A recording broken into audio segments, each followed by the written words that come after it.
Thanks for coming, everybody. I'm really excited. Here's the part where I tell you I'm definitely going to post my slides on my site tonight. You're going to check tonight. You'll check tomorrow, next week, next month. In about 3 months, you're going to get tired of pushing refresh, and you're going to email me. And really promptly in 6 months, I'm going to reply, yes, I'm definitely going to post them on my site tonight. And I'll never post them at all. Which is why if you go to robrich.org right now, you can click on Presentations up here at the top. And here is Building Stateful Workloads in Kubernetes. Here's the slides that we're going to look at right now. They are online right now. Achievement unlocked. While you're here on robrich.org, click on About Me, and you'll get to this slide that talks about some of the things that I've done recently. I'm a Microsoft MVP. I'm a friend of Redgate. AZ GiveCamp is really cool. AZ GiveCamp brings volunteer developers together with charities who otherwise couldn't afford software services. We start building software for them Friday after work. Sunday afternoon, we deliver that completed software back to them. Sleep is optional, caffeine provided. If you're in Phoenix, come join us for AZ GiveCamp.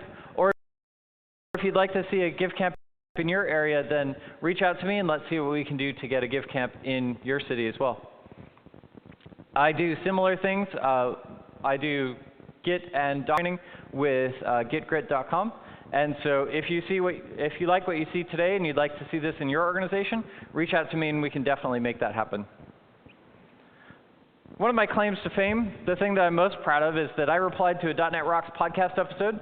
They read my comment on the air, and they sent me a mug. Woohoo! So that is my claim to fame. That's really cool. So we're here to talk about building stateful workloads in Kubernetes. We talked about this guy. So stateless and stateful. So here's a stateless workload, and if you were with us yesterday, we did similar things where a user comes in, they'll hit the ingress controller, the ingress will point them to a service, that's the load balancer that goes across all of the pods, and then a pod is that wrapper around the container, and we got this. This is what Kubernetes does, and it does it really elegantly. Score. But this isn't really what our application looks like. Our application looks like this, where we have the ingress controller, but the ingress controller needs a little bit of state. It needs the certificates that it's working from. The containers need to reach out to a data store, or maybe they need to reach out to an object store. And so they need to be able to save stuff that is durable beyond a pod restart. And then they need the configuration data of how do I get from here to there? Which database do I connect to? How do I know how to authenticate to that data store? Those are the pieces that aren't built into this model. And that's what we're going to look at today is how do I get state into my Kubernetes setup? So state. What is state? State! OK, that was a lot more funny for me than for you. State.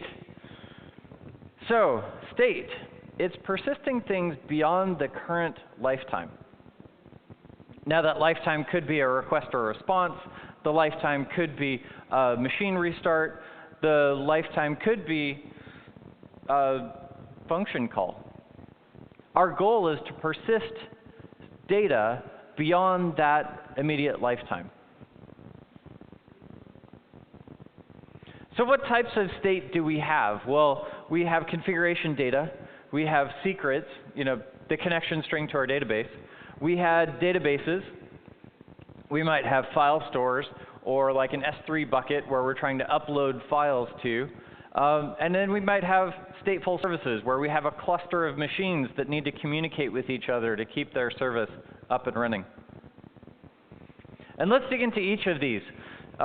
As we dig into each of them, we'll look at kind of the pros and cons of each approach, how we connect to that in Kubernetes, and how some Kubernetes abstractions help us in this realm.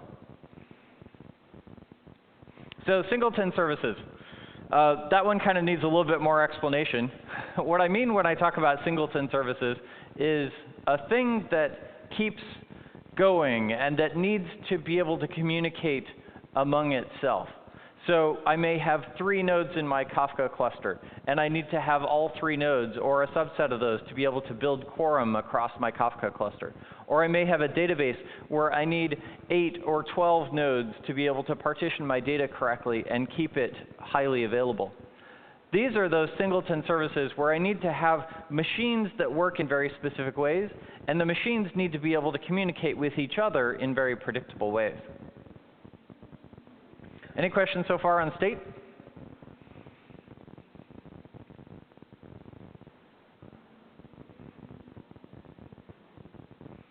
And just saying, those states are really cool too. If you can get those states in your Kubernetes system, then now we're talking highly available. OK, so one of the things that's really cool but annoying that we looked at yesterday is Cubectl Get All. Cubectl Get All will include all things that are stateless. It won't include all of the things. It'll only include all things that aren't stateless. Their theory is that if you can see everything, you might be able to discover secrets that you shouldn't have access to, or you might be able to delete and recreate things, and then they won't come back identically because they're stateful. So yeah, Cubectl Get All doesn't show stateful resources. And yeah, there's a whole bunch of GitHub issues about, I don't see my stateful resource. Yeah, you're right. And so for the most part, all of them are closed, will not fix. But if you really want to get all resources, there's this really cool thing, Cubectl API-resources, which will list all of the resources. So if we flip over to our Kubernetes cluster, Cubectl Get Cubectl API-resources. And that will list all of the things. So we can see pods, nodes, bindings, component map, config map, endpoints, limit ranges, namespaces, nodes. And that is the list of all of the things. Some of them have shortcuts, like persistent volumes has a shortcut PV. Pods has a shortcut PO. Services has a shortcut SVC. Not all of them have shortcuts. But what we're after then is this first name. We want to list all the things. So we could say Cubectl Get Pods and Services and Ingress, and it would list all of those things. So what if we could create a list of all the things and then concatenate that together? And that's this GitHub link. That was their answer to this. If you really want to get all the things, do this big Cubectl API resources, pipe it to awk to go grab the first argument, pipe it to grep-v name, pipe it to zargs, pipe it to z-es, remove the spaces, and put in commas. And so now I end up with this list of comma-separated values, which is all the things. And the reason that I do that is if I include custom resources in my Kubernetes cluster, I also want to list those. And so now I have that comma delimited list, and I push that to Cubectl Get All, and then I have all of the things. Yeah, that's kind of a pain.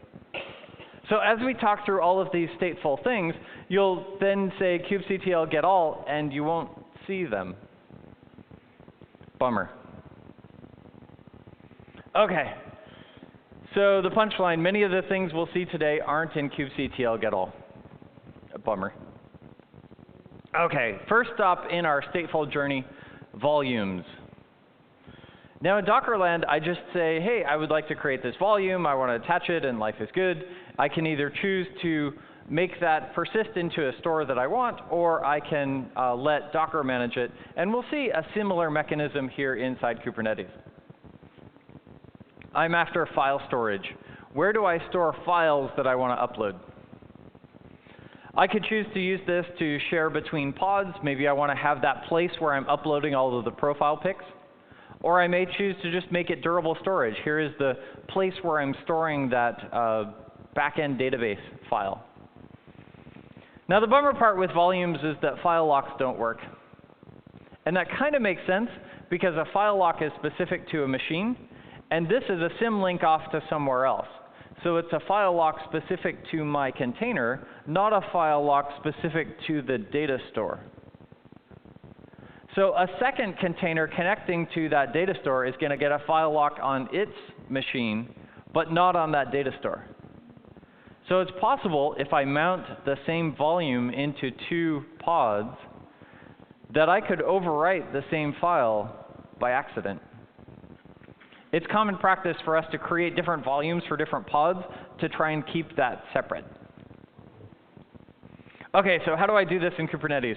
Here is a pod definition. And this, I could choose to make this pod definition separate, or I could choose to bake it into a deployment as the template. But here's that pod definition. And I've snipped a bunch of stuff out of the middle that is all of the verbosity of things. But what we'll say here is we'll have this volume mount. And this volume mount says, I would like to map this volume into this spot inside the container. Here's the path in the container where I want this to take effect. And then I'll give it a name. So in this case, the name is the volume. Quite original. Then down here at the bottom, I will list the volumes and where the actual data storage is. So in this case, outside the container, in my host, I have a folder called mount host path to dir, and that's where the data will actually get stored. So this path here is on my physical machine, and it gets symlinked into this path in my container. Volumes. So now the magic question, well, who owns the hard drive? Is this owned by the developer who created the pod definition? Is this owned by ops who owns the hard drive that it's stored on? How do we kind of share this responsibility across this dev and ops boundary? Well, the cool thing is that Kubernetes has a really elegant abstraction here. It's a smidge involved, but let's dig through it. We have our storage, our hard drive. And then we'll carve that hard drive up into pieces. Let's call this a persistent volume. So each piece is a persistent volume. And then as I create a pod definition, I will check out one of these persistent volumes. I will claim that volume to be attached to this pod. And then I will reference that persistent volume claim in my container as a symlink. So we have our storage. We have persistent volumes. We have persistent volume claims. I'm claiming one of those volumes. And the persistent volume claim is attached to the pod. Now, what's really elegant here is that this creates a really nice separation of duty. The physical storage and the persistent volumes can be owned by ops. The persistent volume claim and the container can be owned by devs. And the only thing that needs to match is the persistent volume claim just says, I need one of those. Ops can continue to manage how it is stored and ensure that it's backed up and persisted in all the ways that it needs to. And developers can ensure that they have durable storage in their containers. But they don't need to worry about where it's stored. They just need to know that it's available and it's attached to their container and everything's working. Storage to persistent volumes to persistent volume claims to a pod. Any questions there?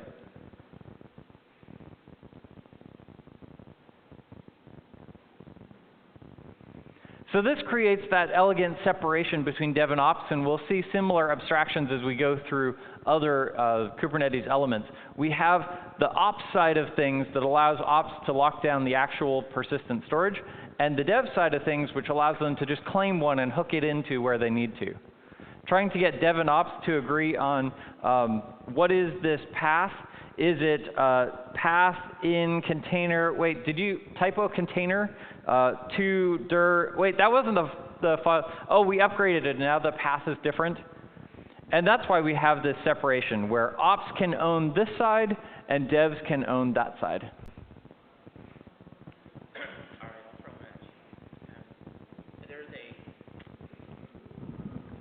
There's an assumption in here that I guess it's all file instead of block I/O, right? Like Kubernetes doesn't know anything about blocks, so it expects a mount point to a file system it can talk to. Right. In that kind of going back to that, possibility you could overwrite a file from two different workloads, the same thing. Well, why don't you use a backend that implements a locking file system for you? Yeah, good call. This isn't locking. So if I mounted that one persistent volume into multiple pods at the same time, and I didn't keep track of which files I was writing to, I could do really bad things. It's then typical that I wouldn't check out one persistent volume for all the pods, but I would check out one persistent volume for each pod, and then the pod would have their own folder, and now they wouldn't worry about overwriting things. Or inside that persistent volume, I would have folders per pod, or perhaps folders per application. Or my application is a write-only thing, so maybe overwriting things isn't a concern within the use case in my application. It's a fragile assumption, but it is an assumption. Yeah, why wouldn't they fix the locking? Yeah, why wouldn't they fix the locking? Apparently, locking across networks is hard. Distributed transactions are hard. That was a great question. What other questions do we have right here? Yep. Worried about running out of space on like the physical storage stuff. Mm-hmm. Are there limits on each one of those volume claims that we can dictate so that devs don't mess with more? Because these are all bigger issues. Yeah, good call. So I have this storage volume, and it's only yay big. Yep. It's only yay big, and so I'm checking out persistent volume claims. What if my pod overruns their space? Can I limit that to a certain amount of space so that I don't overrun? Did that restate your question? Yeah. Awesome. So let's dig in. Here's a persistent volume. Here in this persistent volume definition, I'm saying I would like this persistent volume to be, in this case, 10 gigs. That's the size of this drive. If you want a persistent volume, you will get one that is 10 gigs, and it will work in this way. At the bottom, here's the path where it's actually going to get physically stored. But to anyone consuming this, this is just a 10 gig drive. Now, it may be on a 4 terabyte drive, and so I have lots of these 10 gig partitions, but it is only 10 gigs. So yeah, I have however many 10 gig slots across my drive. But whoever uses this, they're going to get a disk full message if they try and write 10 gigs and 1 byte, in spite of the fact that the rest of the drive may have plenty of space. So that's that persistent volume. As an ops person, I'm defining how this volume works. I'm defining where it's stored. In this case, it's read-write once, which means only one pod can connect to it. And here's the actual physical path where it's stored. Yep.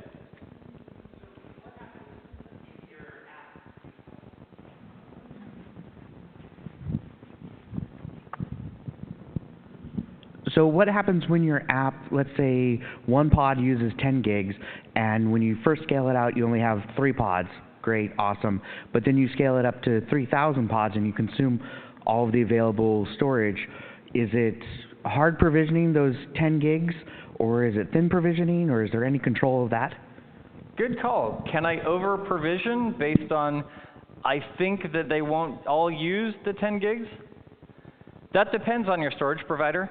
And so in this case, I chose the host path storage provider, at which point it's just consume the hard drive until it's done. But I could choose to carve up my SAN, or I could choose to have it backed by S3, or something like that, where those rules are dependent on the constraints of the underlying platform. And by the way, I can plug in lots of other vendors' pieces that could handle that differently if the assumptions that I've chosen are no longer sufficient. Yeah, good call. Over-provisioning is fun. We over-provision with virtual machines all the time. OK, so here's my persistent volume. Here's the ops side of it. Now let's flip over to the persistent volume claim, the dev side of it. Now here in the persistent volume claim, I say, I would like a drive, and I'm going to only read and write to it once by one container. And I would like my storage size to be 3 gigs.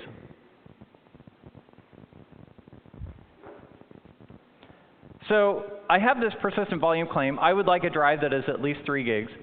And it reaches out to the persistent volume and it says, oh, I have this open 10 gig volume, and it happens to meet exactly your criteria, so I'm going to give you the 10 gig volume. You only asked for 3, you got 10. That's fine. I still have the 3 that I wanted.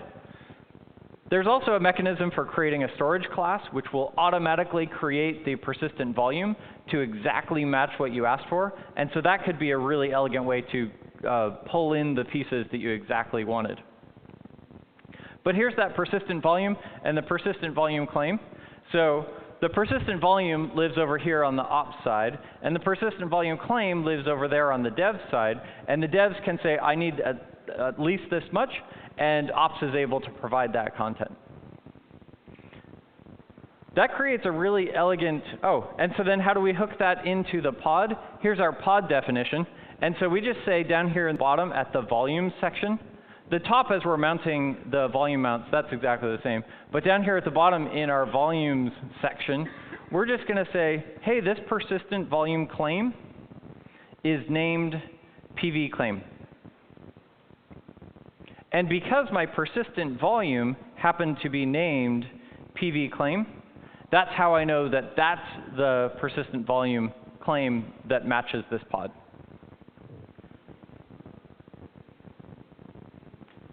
OK, so I've gotten all the pieces, and now I have storage onto physical drives. As my pod restarts, it's going to reconnect that hard drive. It's still going to have all of those files available to it. Yep. Thank you. I thought you had shown a slide that had 2 file paths in it, and then I was seeing the different configs that each had 1 file path in them. Like the talk yesterday where we looked at one config can live within another config. Is that what we're seeing here? Yeah, good call. So yesterday we saw a pod definition that lived inside of a deployment. And so all of this piece would live inside that deployment, inside that template. And so it's just as I'm defining this template, this pod, and that's probably the way I would do it, is I would put it inside a deployment. Here's that pod definition, and it's going to reference all the things. It needs to mount this into this directory inside the container. And where it lives on disk is right here inside that persistent volume. If I chose not to separate the dev and ops type of environment, then here's where it is inside the container. And here's where it is on the physical machine. But this whole pod definition could be inside of a deployment, or it could be as a standalone pod. That was awesome. Thanks for helping us tie all those pieces together. What other questions do you have right here? Yep. Hi. Quick question. Is it possible to share a unique socket using persistent volume? Is it possible to share a unique socket volume? across multiple pods on the same host? Yes. Or would you do that? Good call. So how do I share? In this case, I said read write once, which means only one pod could get to it. But I could just as easily say read write many, and then lots of pods could get to it. At that point, yeah, all the pods are sharing the same physical portion of the disk. That's where we get into interesting problems with write locks. Yep. If I get it right, is it that physical? Is it that physical volume is going to be persistent there no matter if the pods exist or not? It's like, is it like persistent forever, and then other pods when they spin up can still share it? Good call. So I've carved out this piece of the hard drive, and I've attached it to the pod. Well, what if the pod goes away? Will the hard drive stay? I can choose to set it either way. I can choose to say this is temporary cache storage, and so when the pod disappears, feel free to blow away the volume. But by default, I'll have it persist. I'll say, I want that persistent volume to live forever, and whichever pod happens to claim it, they get access to it, and they can do what they need to do. And so it'll be based on that name. I have this persistent volume claim named PV claim, and so it'll get back to that storage. Good call. OK, so I think we've probably beat up persistent volumes real well. Config maps. How do we do configuration inside of Kubernetes? All of these things should be stateless and should be identical between environments, but we may actually have differences between our environments. I need to connect to the prod database, not the dev database. Config maps. Here's that spot where we store configuration, and it is, for the most part, a key value store. And that key value store is now specific to my application, so we could grab that from Key Vault or do interesting things. But in this case, we will mount it either as environment variables, or we can mount it as files with all of the details of our configuration. So here's a pod, and here in this pod, I'm going to say, I would like to set some environment variables. Now again, this pod could be part of a deployment, the template section of a deployment or a standalone pod. But here in this environment section, we're just going to list out the names and values for all of the environment variables that we want to set. So now, who owns those? Should ops own these? Should dev own these? Well, ops doesn't really want to share the credentials to the production database with developers. So again, we have a similar mechanism where we can separate those details. Here's a config map. And in this config map, we can specify the data that we would like to store. So here's that data section. And inside that data section, we can just kind of list the variables that we would like to use. In this case, I said database is memSQL, logging is true, the API URL is this. Those are the secrets that I want to use inside my application. And then in my pod definition, I can grab that config map right here. Instead of listing the environment variables, I just say my environment is from the config map named the name of my config map. It will pull in the config map. It'll pull in all of the secrets from my config map. And now all of these are made available as environment variables to my pods. Now here's the way where I can do it as environment variables. I could also choose to mount them as files. And so in this case, I'm going to have a volume that is mapped from a config map. And the cool thing is now in my path in container to dir, in that folder, there will be a file for each of those secrets. I can go read that file, and I'll get the latest value of that configuration detail.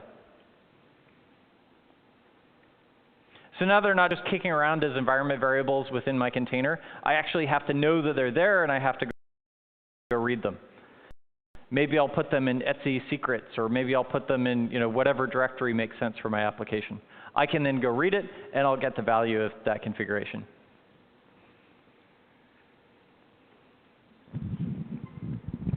A value in the config map, will it get propagated out to the pod? Good call. If I edit a value in a config map, will it end up in the pod? It will. It's magic. It's like really cool. If I've read that file previously and I've saved that value in my application doesn't know to go read the file again, though. So you do have to go check the environment variable or reread the file.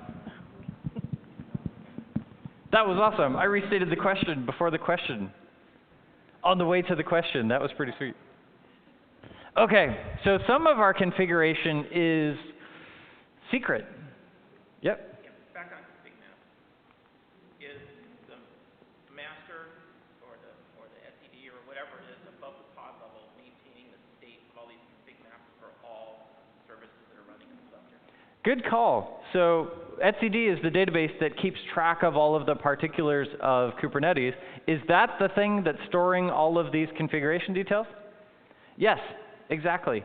In the same way that I say Cubectl Get All or Cubectl Get Pods, and it lists me all the details of each pod, I can say Cubectl detail the particular pod name, it'll list all the details of the pod name. I can say kubectl get config map, and it will show me all the config maps.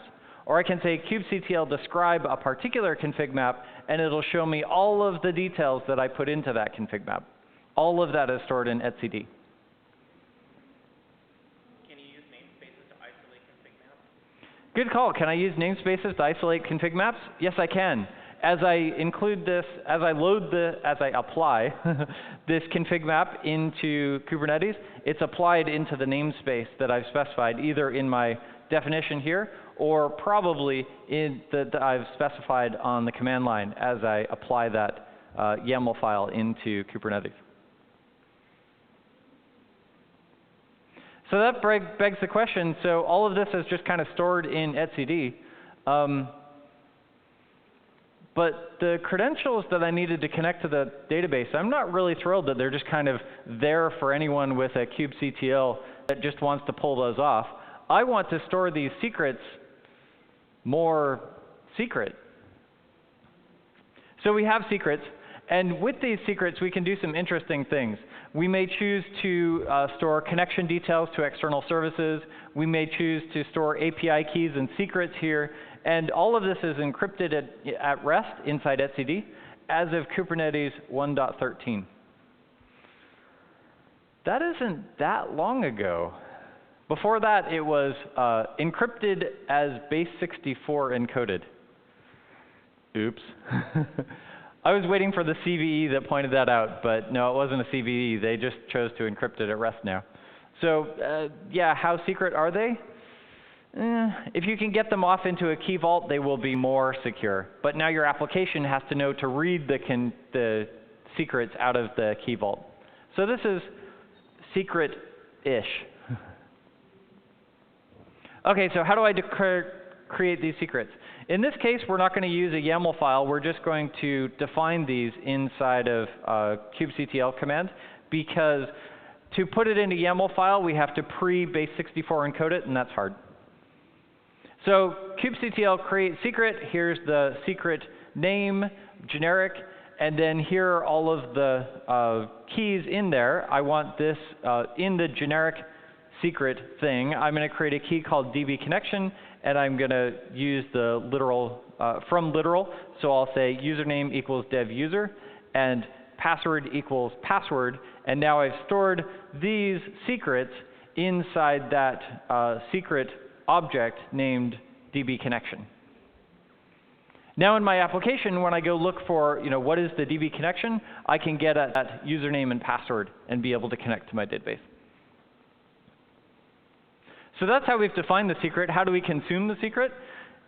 Similar in the way we map environment variables or volumes. In this case, we'll map it as a volume. And so I just reference that secret down here at the bottom, and it will then pull in all of the keys and values that are part of that secret, and they're available inside that folder. So my application can then open up this path in container dir. Inside that directory, it'll find a file named username. It'll find a file named password. It can open up each of those files and get at the actual data that is that secret.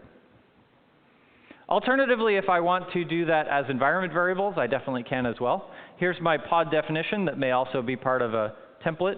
And down here at the bottom, I'm just going to say, instead of defining the environment variable straight away, I will say the value is from the secret with this name and key. And it'll be able to pull those in as environment variables, and they'll just be available to my application. So in a similar way, ops can create the secrets, and dev can just reference those secrets, and away we go. Is it really that time? It is really that time. That's cool. So we're going to cruise through StatefulSets at light speed. If I have a cluster of machines that need to talk to each other in interesting ways, I may choose to have a stateful set that gives them the predictable names. For example, a Kafka cluster or an Elk stack or maybe a database. Here's how that works, is I'll have each of these pods, but instead of getting random names, they will get specific names, pod-0, pod-1, pod-2. And Kubernetes ensures that I create the next one in sequence only after the previous ones in the sequence already exist. This clock goes to 12:30. This goes till 12:30, not 12 o'clock. Ah, I will slow down a bit. Thank you. So StatefulSets are awesome. What did I miss back here?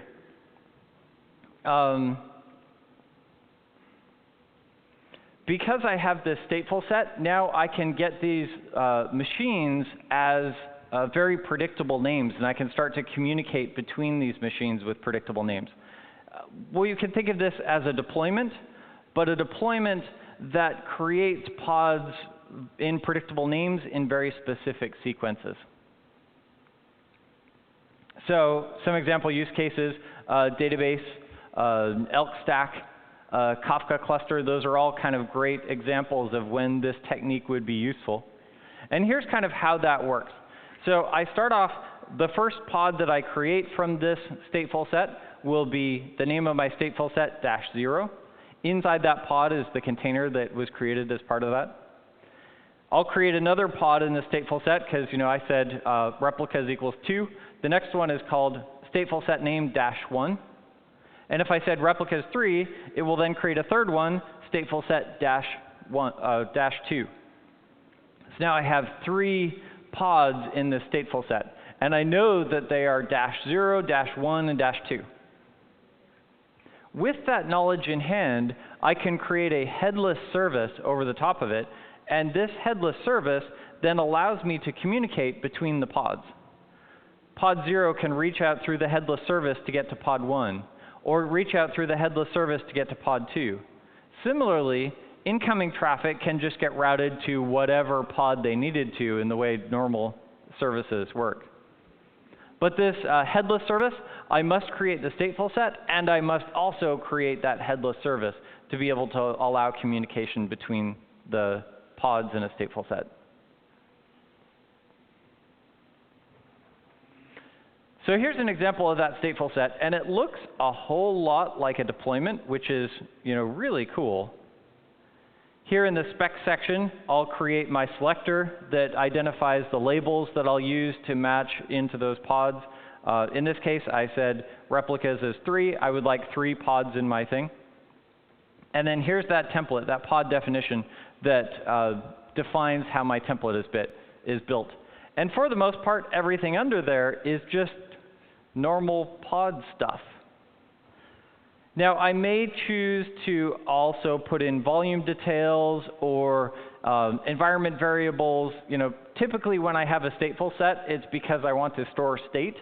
So all of the volume rules still apply. I'll want to check out a persistent volume as a persistent volume claim and connect that to the pod, but I've just kind of snipped that out. We're focusing on the stateful set. The major difference here from a regular deployment is that it is a stateful set instead of a deployment. For the most part, after that, it's just a regular deployment. Is it possible to say replica number to the number of nodes in my cluster? So I have pods on my every node I have. Is it possible to create is it possible to make the replica number match the number of pods in my cluster? Nodes. Oh, the number of nodes. That is interesting. So that I'll have one stateful set pod on each node? Yes, that is interesting. That is, it's not a stateful set, it's a domain set? Yeah, it's a domain set, which is exactly that, kind of a superset of stateful sets, but it ensures that it is one per node. Yeah, thank you for that. Yep. Daemon sets ensure the same properties about like pod naming than daemon sets, than stateful sets, sorry. Oh, good call. The pod names in a daemon set? Yeah. I'm not quite sure. I believe that they're random or specific to the node name. But you know, ultimately, when I'm creating a daemon set, it's like, I don't care. Just be available. OK, so I've got this stateful set. And I also need this stateful headless service. Now, what makes it headless is really interesting. Here, when I say cluster IP, I'm going to say cluster IP is none. Don't create a cluster IP, which is kind of cool, all else being equal. I like not having a cluster IP here. But this is the service whose selectors exactly match the details of the pods that I created. So here's those pods, and the pods have these labels. And so the service has these selectors that exactly matches it. That's how it knows which pods to put into this service. Now the cool thing then is as we're creating connections between each of the pods, down here at the bottom, I'm going to say curl the db-1.db-service. So I've created that headless service called db service, and now I'm going to reference the pod 1 in that service. So now I can communicate with exactly that machine using a very precise, very well-known name. If I'm outside the cluster or I want to get to any machine, I can just go to db-service, and it will go across, it will use that same load balancing-like mechanism. So we have this really cool DNS resolution inside that service to be able to get at the exact machine that I need to do. So all of the instances of my database can now communicate with each other and understand if the master is up, is the data shard available, and be able to balance my database based on the availability of the pods underneath it. Any questions on stateful sets? Kubernetes wants you to define the headless service first before you define a stateful set with a what do you call it, selector that references it. Good call. So should I define my service first, or should I define my stateful set first? I always like to define the services first, just so that as the pods start up, they can DNS reference all the things. But that's my preference. I don't know if there's a specific limitation in stateful sets of having to do the stateful set first or the service first. The tutorial that they walk us through actually creates the stateful set and then creates the headless service later. So I'm thinking it might not matter. I could also be really wrong. Probably better though. Yeah. I always create all my services first so that then I have the DNS names available in all of the pods before they start up. Good call. Yep. Assuming that you're going to have, assuming that you'll have the database in within, like, inside the cluster. But what about like RDS hooking to something that's physical, that's already there? Right. Good call. The nature of stateful sets assumes that I have my database inside the cluster. But what if my database is outside the cluster? What if it's, a database as a service or an external RDS? At that point, I'd probably just use a secret to connect to whatever that database is over there, and I don't need to work with stateful sets at all. Good question. So we saw stateful stuff inside Kubernetes. We saw how our application is more than just these stateless things.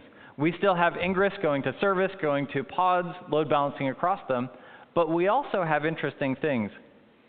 Here's some config map stuff happening to be able to know what the domain is. Here's probably a secret to get the actual certificate in place. Here's some more secrets talking about the connection details to the database.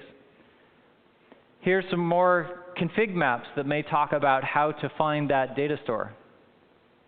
The file storage will use persistent volumes and persistent volume claims to be able to create this durable storage that can persist beyond the lifetime of each of these pods. And I may choose to put my database cluster inside Kubernetes using stateful sets and a headless service, where I can ensure that each of these machines is persisted in a durable way. Now these may also reference volumes and persistent volume claims, and perhaps config maps of how to get to and authenticate to those volumes to be able to store the state in my stateful set. What's really cool is Kubernetes originally was designed to be this stateless mechanism for hosting anything. But it's also equally sufficient for storing stateful things using config maps secrets, volumes, and stateful sets, and daemon sets. Any questions?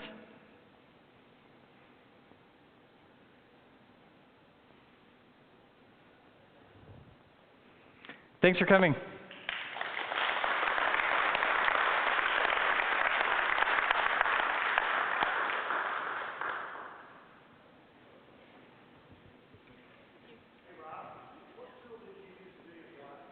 Good question. What tool did I use to build my slides? I use Reveal.js. The beauty of Reveal.js is that it creates a website. This website is available on your phone just as easily as it is here on screen, and so you don't need to download PowerPoint Viewer to do it.